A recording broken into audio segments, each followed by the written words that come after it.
di mata kuliah pasar modal.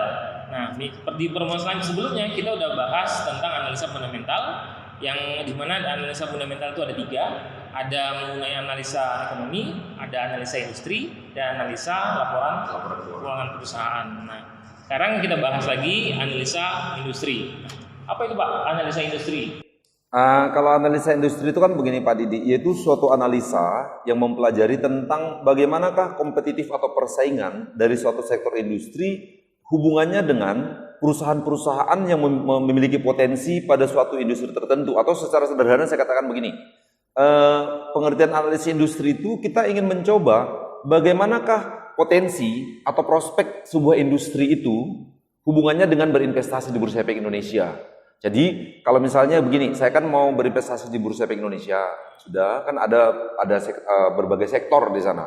Jadi pada saat misalnya kita melihat, ambil contoh misalnya pada saat tingkat suku bunga, tingkat laju inflasi tinggi, sudah, itu biasanya industri mana yang dulu misalnya terhempas. Tapi tetap intinya Pak Didi, kita tetap melihat ke keuangannya, yaitu bagaimana kinerja keuangan perusahaan itu, dan nanti kita hubungkan ke industri lain, hubungannya dengan faktor-faktor tadi ekonomi tadi Pak Didi. Yang pernah saya pelajari Pak, katanya dari semua sektor di Bursa Efek Indonesia yang paling rentan itu adalah sektor keuangan, industri keuangan. Kenapa itu? Karena gini kan Pak Didi, kalau industri keuangan ini kan produk mereka itu kan uang, jasa keuangan. Dimana kalau jasa keuangan ini kan, kenapa dikatakan itu sangat rentan? Jadi dari berbagai faktor ekonomi yang artinya yang dapat mempengaruhi tentang bagaimana misalnya tingkat permintaan dan penawaran investasi baik saham maupun obligasi itu kalau yang sudah berbicara tentang keuangan itu sangat, gimana saya katakan, sangat cepat sekali artinya terimbas saat tingkat suku bunga, saat inflasi, ya kan, pada saat misalnya pertumbuhan ekonomi rendah, atau misalnya pada saat nilai tukar bermasalah, kan produk mereka jasa keuangan Pak Didi, uang yang menjadi komoditas mereka, sehingga itu sangat sedikit. Artinya pengertiannya itu di sektor ini, di industri ini, reaksinya cepat sekali. Sangat terpengaruh oleh isu ya Pak? Iya, sangat terpengaruh oleh isu. Pada saat ada isu-isu negatif, orang cenderung takut dengan uangnya, kemudian dia mengambil uangnya. Ya, terjadi ras. Iya. Sebenarnya banknya bleeding. Bleeding dia, berdarah-darah ya kan. Berdarah-darah, kekurangan likuiditas. Iya. Sehingga harus ditalangi oleh pemerintah. Iya. Bank apa Pak namanya? Bank Senturi. Bank Senturi. Bank Senturi itu misalnya pada saat misalnya ada isu tertentu terjadi ras, ya kan, masyarakat klaim atas dana mereka ada di sana, otomatis ini kan mengakibatkan isu kurang bagus. Ya. Nah, itu contoh misalnya, itu sebabnya Pak Didi dikatakan dari misalnya kalau kita melakukan analisis fundamental dengan melihat industri, ya kan, artinya kita coba memilih di sektor manakah kita sebaiknya berinvestasi pada saat terjadi kondisi-kondisi ekonomi tertentu atau perubahan-perubahan karena ekonomi tertentu, itu maksudnya Pak Didi. Karena suatu kondisi tertentu menguntungkan di industri yang satu, tapi merugikan di industri tertentu, iya. Nah, kalau sekarang contohnya yang paling terkenal itu di industri keuangan itu Jiwasraya ya Pak. Jiwasraya itu kan memang udah kasusnya pun udah kemana-mana. Ya, itu sektor keuangan Bapak Ibu. Bahwa Jiwasraya itu ternyata sekarang saat ini perusahaan-perusahaan asuransi ternyata sekarang banyak bermasalah ya Pak. Ya banyak bermasalah. Karena apa? Karena memang yang bermasalah itu sebenarnya karena selain misalnya karena faktor ekonomi yang mempengaruhinya, mungkin ada kesalahan tata kelola keuangan. Jadi pada saat mereka itu mengumpulkan dana dari masyarakat, menempatkan dana ini kepada beberapa perusahaan-perusahaan tertentu, ya kan? Jadi artinya bagaimana pengelolaan dana yang ditempatkan di perusahaan tertentu itu kan begini dia Pak Didi, misalnya seperti perbankan. Kalau perbankan ini kan mengumpulkan dana dari masyarakat, menyalurkan kembali kepada masyarakat melalui pinjaman, termasuk juga ke perusahaan-perusahaan. Nah, kalau asuransi juga begitu. Nanti kita misalnya ikut program asuransi, dana yang kumpulkan dari apa mereka, dari nasabah mereka itu akan mereka tempatkan kembali ke perusahaan-perusahaan. Bisa melalui reksadana, atau mungkin langsung mereka melalui perusahaan pendanaan tertentu. Jadi pada saat misalnya tata kelola penempatan dana mereka yang bermasalah, otomatis artinya nanti bagaimana dana ini akan misalnya dipertanggungjawabkan pasti bermasalah Pak Didi. Ya, meskipun sektor keuangan ini memiliki banyak sekali lembaga yang mengawasinya Pak, ya, ternyata sektor keuangan memang sangat rentan terhadap isu-isu negatif. Ya. Jadi pada saat muncul suatu isu negatif, maka orang-orang yang megang duit ini, sektor keuangan ini akan langsung panik dan kelabakan. Padahal di sektor keuangan yang awalnya udah ada OJK Pak. Ada OJK, Kemudian ada LPS. ada LPS, Kemudian apa lagi Pak? BPK. ada BPK gitu. Dan banyak lainnya. Banyak lembaga-lembaga kontrol mereka. Tapi walaupun demikian karena produk mereka, komoditas mereka itu adalah uang, sehingga pada saat ada isu tertentu langsung yaitu panic condition itu pasti lebih cepat dibanding sektor-sektor lain gitu. Ada berapa sih Pak indikator penting dalam analisa industri? Kalau di analisa industri ini kan ada beberapa indikator yang bisa kita jadikan sebagai pertimbangan. Penjualan. Penjualan ini artinya begini. Kita bisa melihat bagaimanakah tren pertumbuhan penjualan industri ini. Kita bandingkan dengan industri tertentu.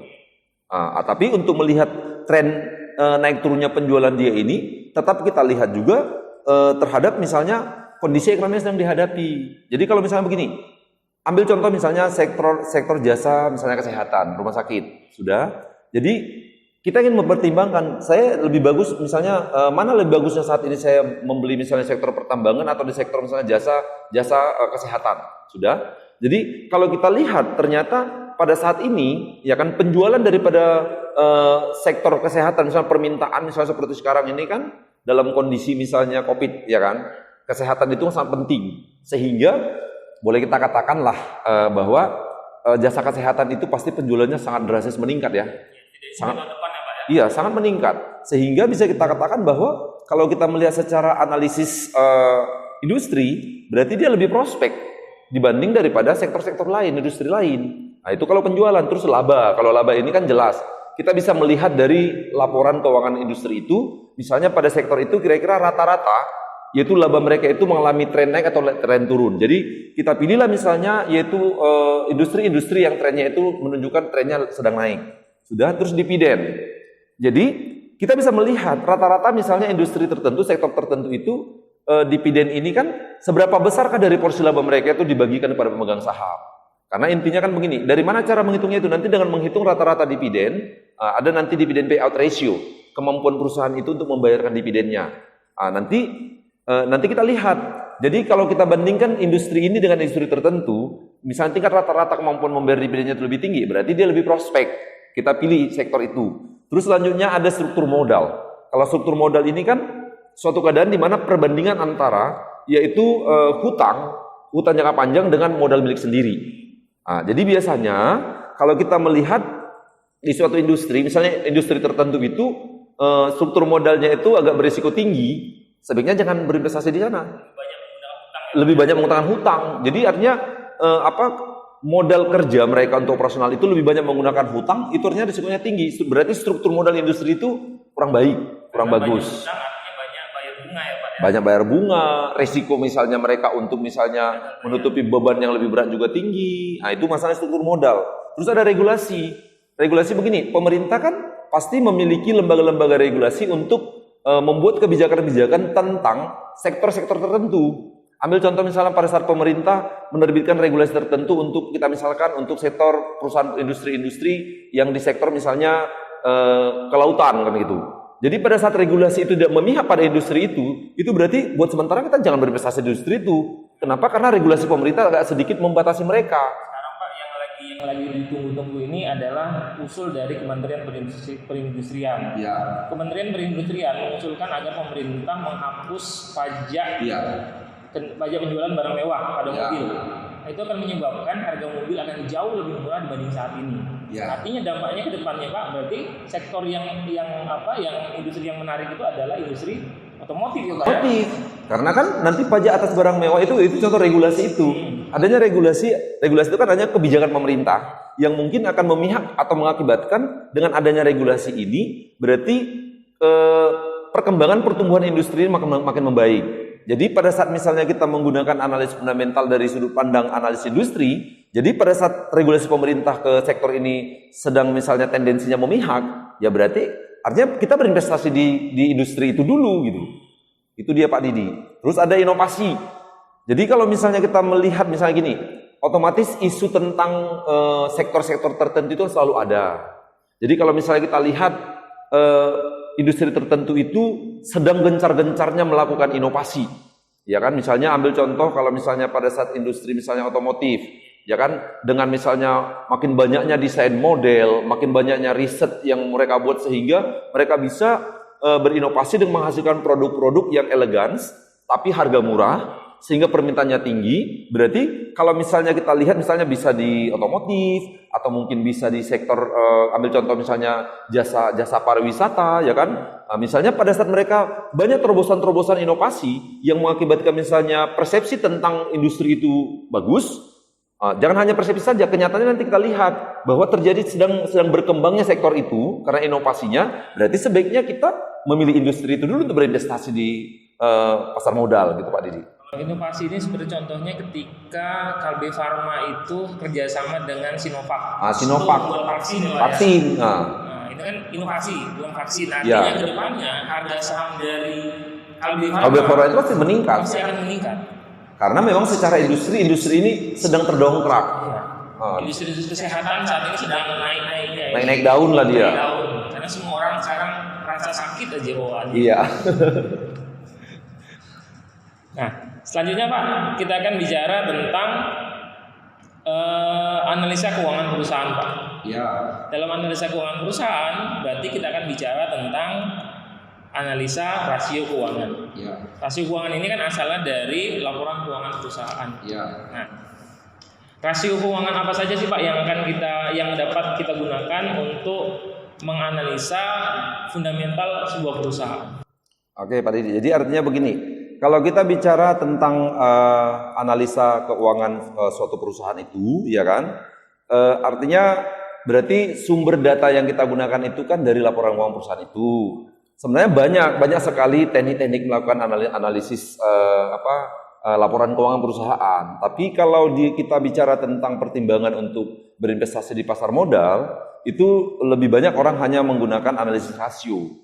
Nah, jadi analisis rasio yang bisa kita gunakan sebagai informasi untuk artinya mengambil pertimbangan dan keputusan untuk berinvestasi itu bisa kita gunakan analisis likuiditas, aktivitas, rentabilitas, solvabilitas, dan rasio pasar.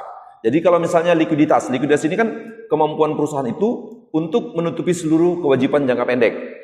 Nah, biasanya rasio ini begini dia Pak Didi.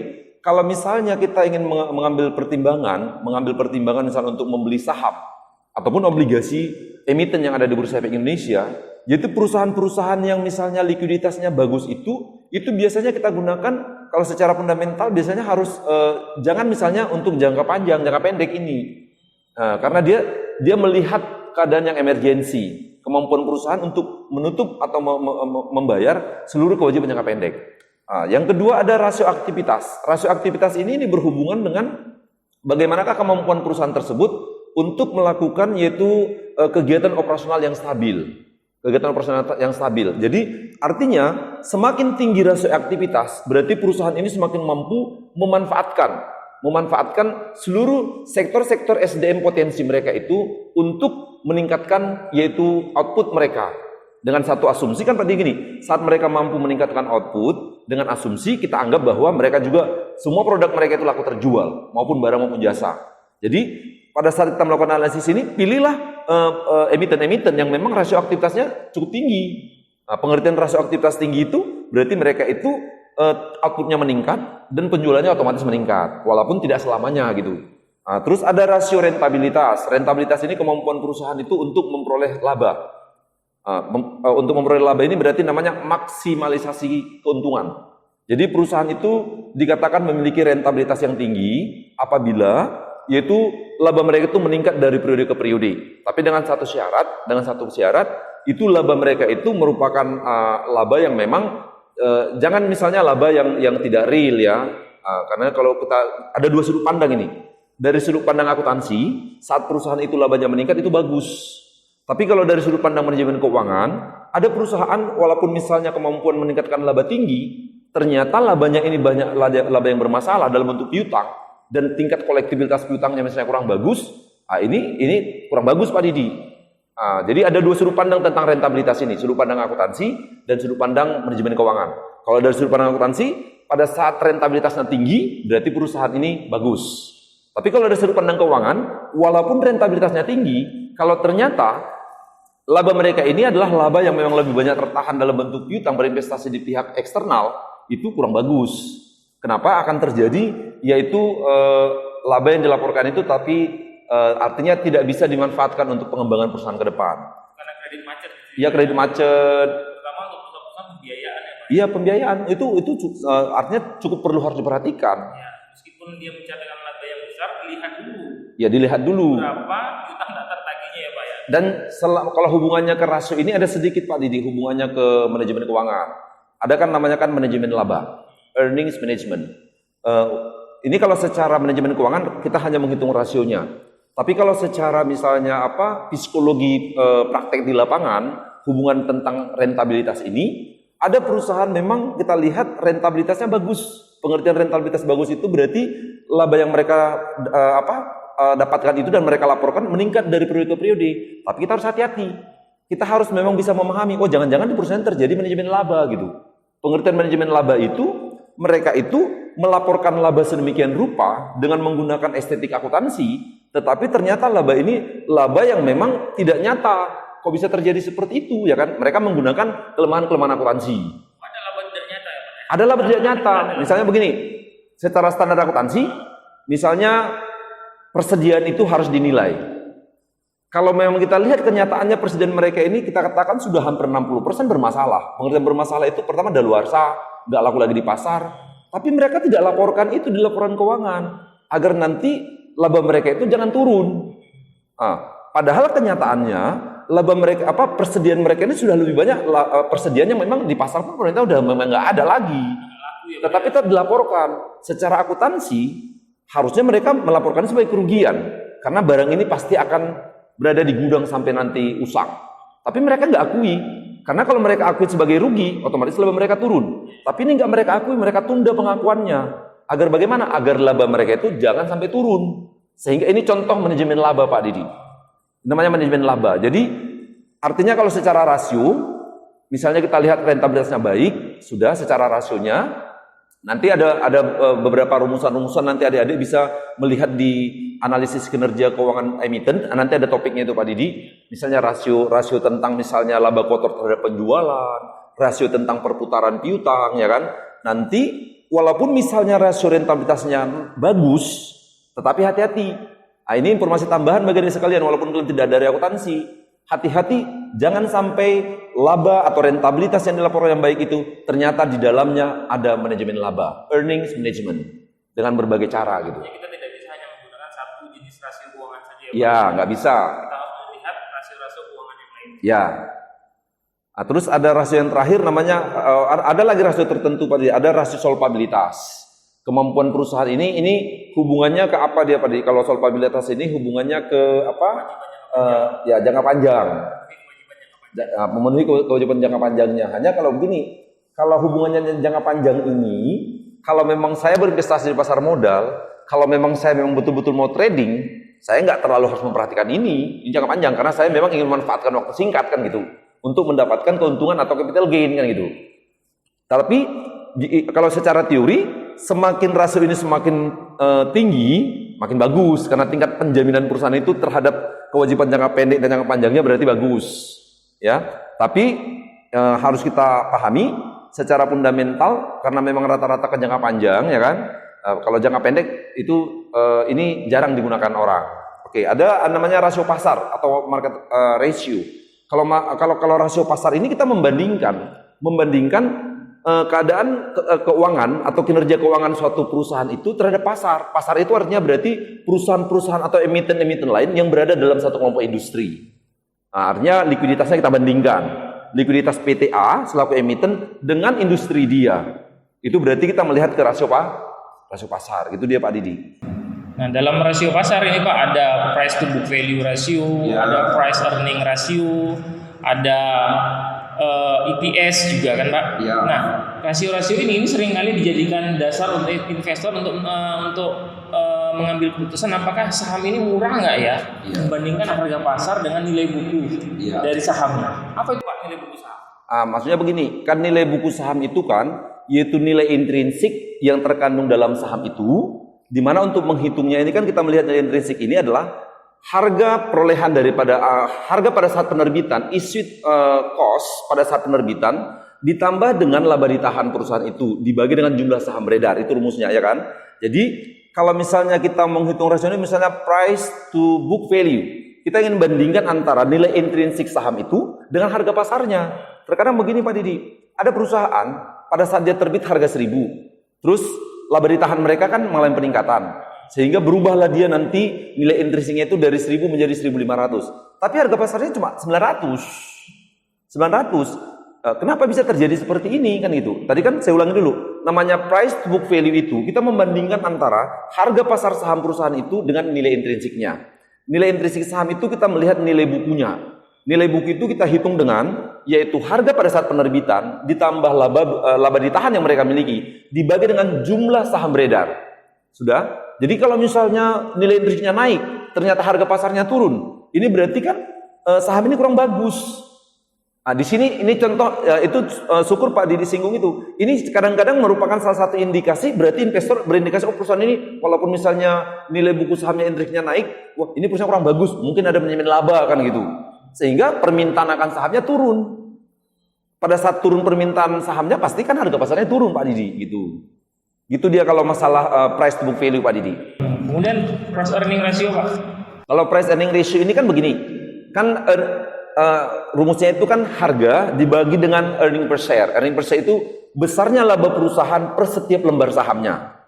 Biasanya kalau secara sudut pandang manajemen keuangan, semakin besar laba per lembar saham itu pasti persepsi investor pasti positif.